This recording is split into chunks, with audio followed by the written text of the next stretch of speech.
将近100栋历史的茶家古厝，除了开放成为社区博物馆，成为台港本土教育甲户外教学的场所。去年社区大学台港分校结合公部门力量，经做伙为古厝成为13殿文化工作室甲牌。2025年新的一档，经透过青年的参与，进一步设计出台港文化灯箱、3D 数位动画等微型公共艺术，留下珍贵的历史回忆。而多年来努力，嘛互文化部看见，立选第1届8大文化基地。对此，茶家后代虽然表达欣慰，嘛坦诚责任更大。这个工会呢，互阮真大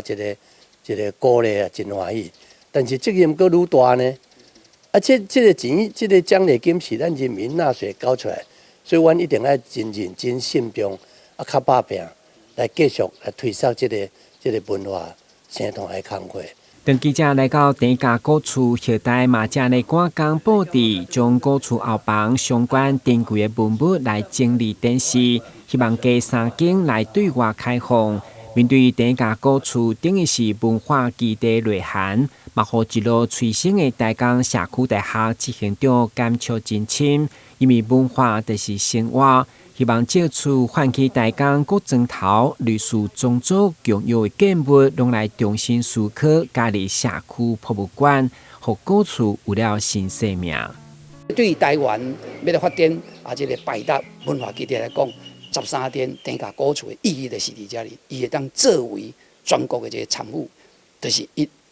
常、足日常的、足在地，啥来是大家拢会当做，毋是讲你有啥物条件，只要恁对咱的家族、对咱在地文化，还佫有这种的热情，你会当转去